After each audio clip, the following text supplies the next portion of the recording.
Hello and welcome. This exciting episode is a sewing vlog. It's perfect. Perfect, perfect, perfect. Perfect jacket. If you watch my Make 9, you know that this year's sewing resolutions, one of them was to try and use up as much as possible of my fabric stash.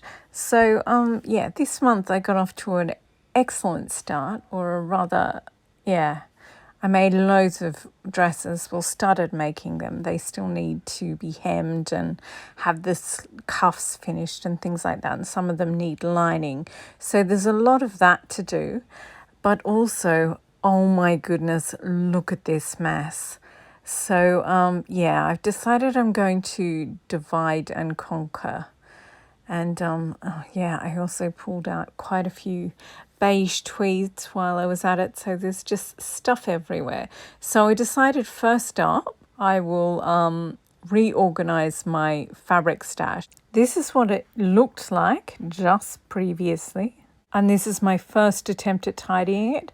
I've taken out, so it's sort of, I was still trying to get it into monthly because I've got a colour per month. So I was vaguely trying to get it into those. So the pink and red, then the green, then at the bottom of the third one is the pastels. And it's sort of, I was just trying to cram it all into one shelf because there's the top shelf and then there's the bottom shelf. And I thought maybe I can fit it all. So the bottom shelf at the moment has one storage box with scraps, one storage box with some dresses that I've cut. I've cut the fabric into bits to make up the dress, but I haven't had time to make them all yet. So I sort of make it one or two after I've done each video. So I'm getting through that. And this pile here, like on the very left, is leftover fashion fabrics that didn't fit in the sideboard. And then next to that, we've got ones that I originally bought to make summer jackets out of. But then I thought, maybe I'll make skirts. I don't know. And the other pile is tweeds. So I'm going to, again, designate them to jacket fabric. So I'll put them over with the tweeds. And I'm not happy with these, this shelf here. So I think I'll leave it for the moment. Now we'll focus on this rack of, it's just too crammed. I hate it.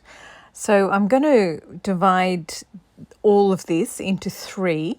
So this is the one I'm going to do next month. February is Valentine's Day month, so pink, red, but also all these ones that require black lining. I'll try and get them all done in February. And then the green ones, March is St. Patrick's Day, so I'm trying to use up all the green ones then.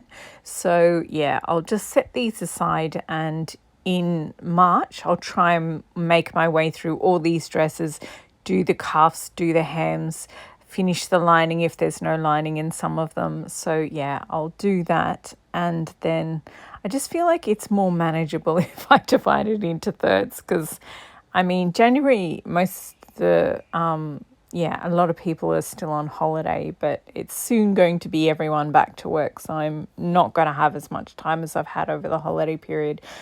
But I do think these are the beige ones. So I think it's manageable that I should be able to finish these ones this month.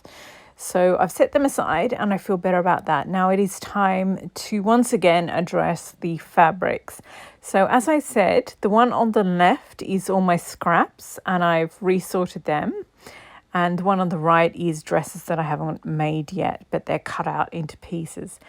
And I don't like this. I'm just going to take everything out again and try and...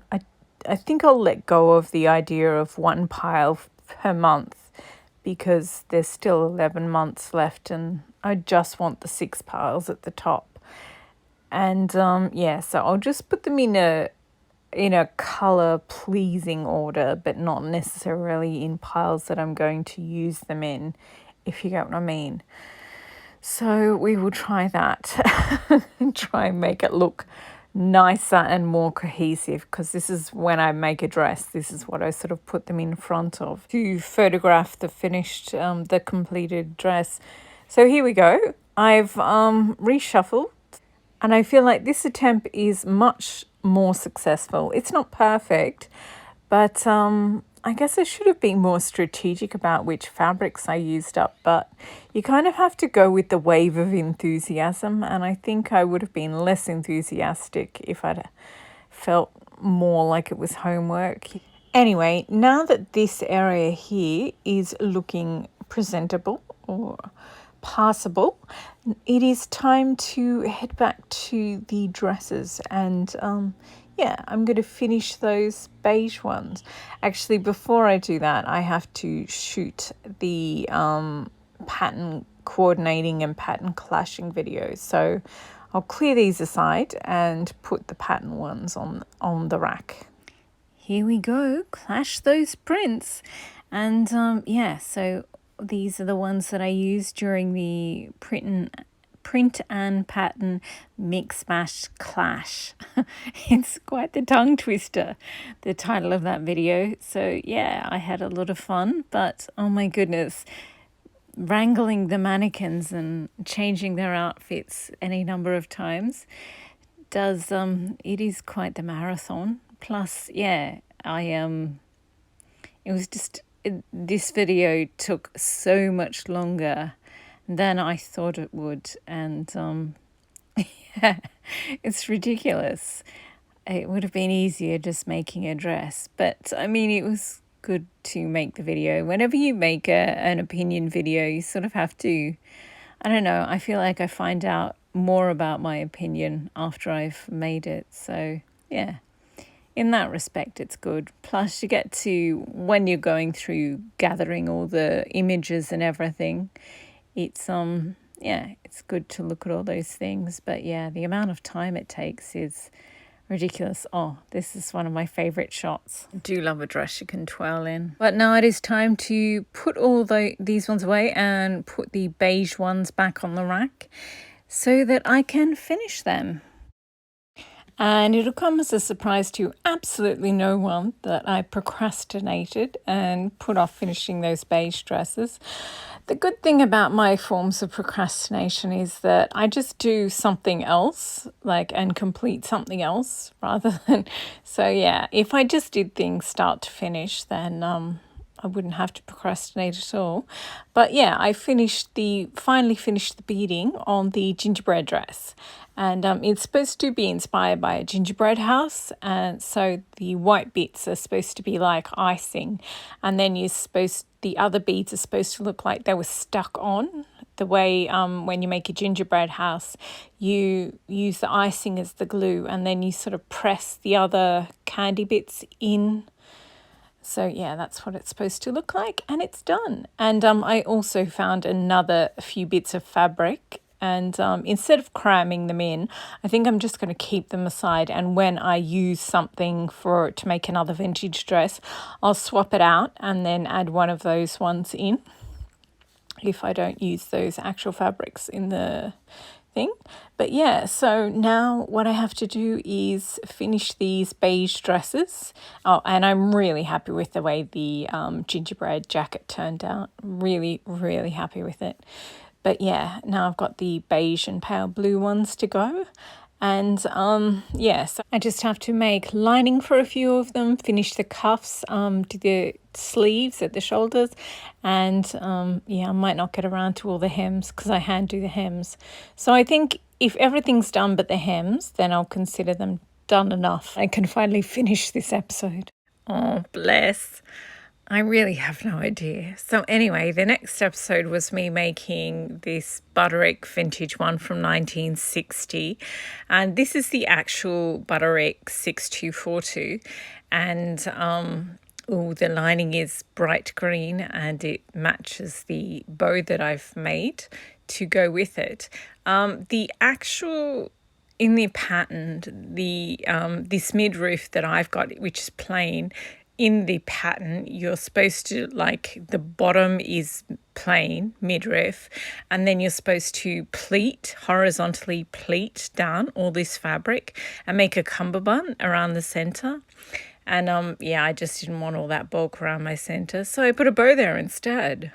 And yeah, so that's the original dress, and then I made a slouchy version on the left here. So here I've taken off the bows, and you can see this is the original one, and yeah, it's got that big midriff section. I'm short-waisted, so if I ever made this original pattern again, I would halve the midriff, like take the bottom half out and start the skirt higher up. I just think that would be more flattering, but I do think it looks like 1,000 times better when you wear a 1950s petticoat underneath. And of course mine is neon orange because I really need to remake that petticoat and make it more robust. The way I constructed it, the top tier is too wide.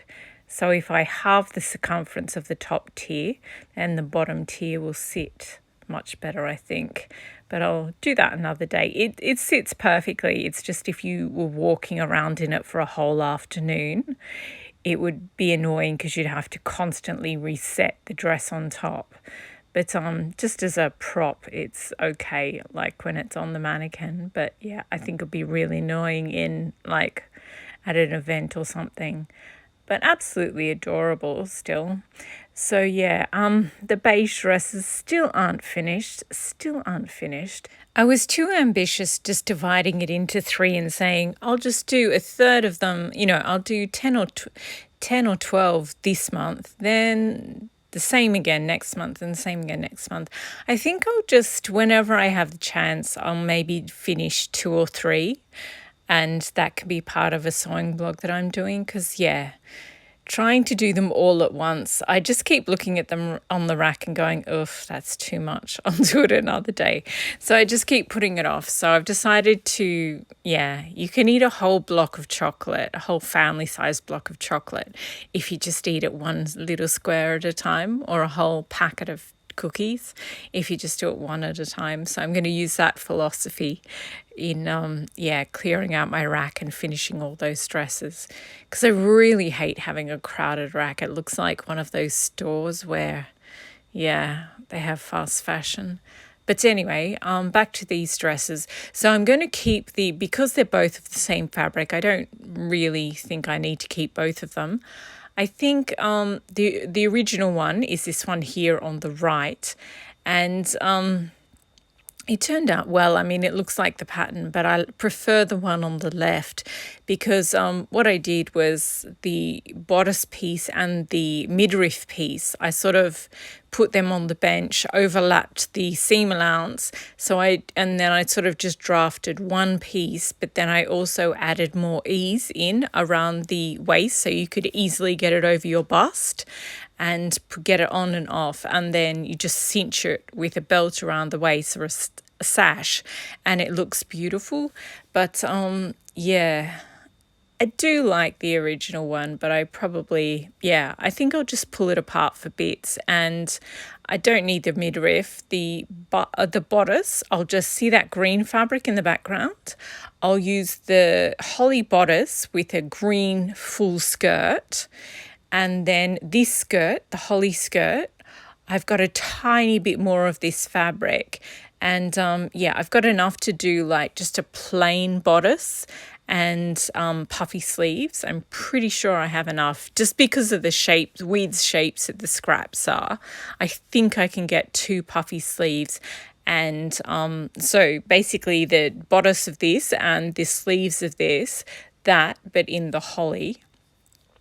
And I'll pick apart the skirt and use that on that as well. And so I think that's what I'll do with this one here. And then the midriff I'll just use as scraps for one of my patchwork dresses. But this one on the left, I'll keep that. I think if I make this type of dress again, I'll make the skirt longer and the bodice, I'll crop that just by a few inches either way. And now it is time to get back to another sewing vlog. I'm juggling way too much at this point in time, but it is easier to just have something half done And then when you realize you have to have a, video X finished, then you only have to finish half the video. I know it doesn't make sense, but that was my thinking at the time. So anyway, these are the 3 dresses that I'm doing. There's the green one. It used to have these other aqua layers in it. It was a total train wreck, but now it's just a plain pretty green dress. I'm quite happy with the way that one's coming along. Then I've got the kids party one. It's got Toy Story, the Hungry Little Caterpillar, and then it's got these 2 other colourful things. They used to be ruffles, but I turned them into just bands of fabric. So yeah, the Toy Story is 4 panels wide, salvage to salvage, and then there used to be a 16 panel ruffle, but instead I turned it into a 4 panel band of colourful print, and then a 4 panel colourful band of circles. And then I did the same with this one.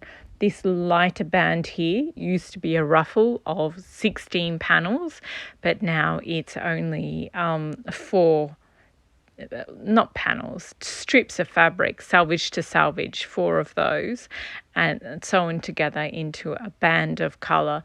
So yeah, now of course, because I only used a tiny percentage of what I'd prepared for each dress, I've got all these strips of fabric. So I'm thinking maybe I'll make another dress where the skirt of the dress is just all different strips of fabric. So there's a band of this, then a band of the light floral, then a band of the gingerbread floral, because there's some of the leftover of that as well. So there's like 12 or 24 different bands of different prints and patterns.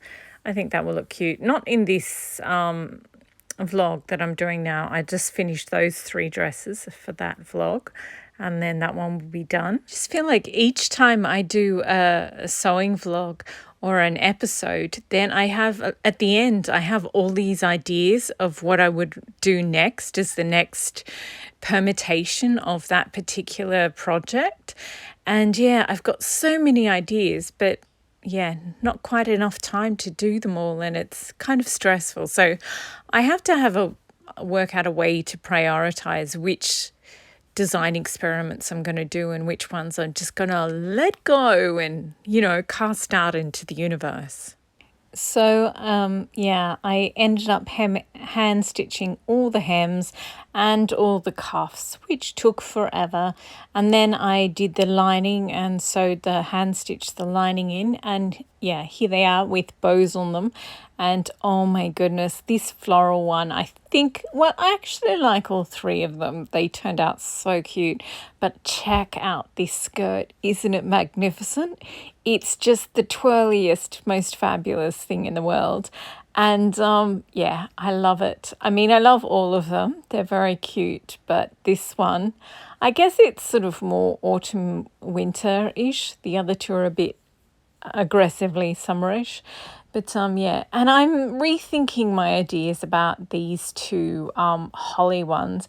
I think I'll keep both of them for the time being, because I do like the one with the midriff, because I sort of left, as I was making those other 3, I had these 2 holly ones on the stands without their belts on. I like both of them. I'm going to keep both of them. They're both different enough that I like them like that. I'll keep the scraps that I have of the holly so that I can change that top if I want to. But yeah, I like both of them. Anyway, so I've got 3 of the beige dresses down here, and I've made linings for them. So I'm now hand stitching the lining, doing the cuffs, etc., etc. So yeah, lots more hand sewing. I did do quite a bit of the beige ones, but then I had to put it aside to work on this dress here, the Scandinavian snowflake print. And it's this Simplicity 9454. And it's a pretty good dress. I think the neck is scooped a little low in the front. So next time I make it, and there will be a next time, it'll be a little higher. Then it was back to doing just a few more of the hand sewn bits for the beige collection from January, and then it was finally time to do the what's happening in February video. So yeah, loads of mess was made in the making of that video. I'm always surprised in the videos where I don't actually sew something. Oh my gosh, the amount of junk I get out and lay out, and yeah, I always end up with so much carnage after the video, and I have to put so much stuff away. I just feel like I'm almost better off making a dress start to finish, because it's less disruptive and I end up with far less stuff spread out all over the workbench and the side table, and even the rack. I had to put different things on that. But yeah, so this is one of the dresses that I've half made. It needs a lining and I need to do the cuffs and the hem. This is another one. So these will be done during February for Valentine's Day themed month. And these are the patterns I'll be working on. So I'm going to scooch and go start doing February stuff now. Well, clearly I've got a lot of cleaning up to do first, but you get what I mean. Anyway, thank you for watching this sewing vlog. And happy sewing. Oh God, this is so depressing. I've got so much cleaning to do. Anyway, on with it. Thank you for watching.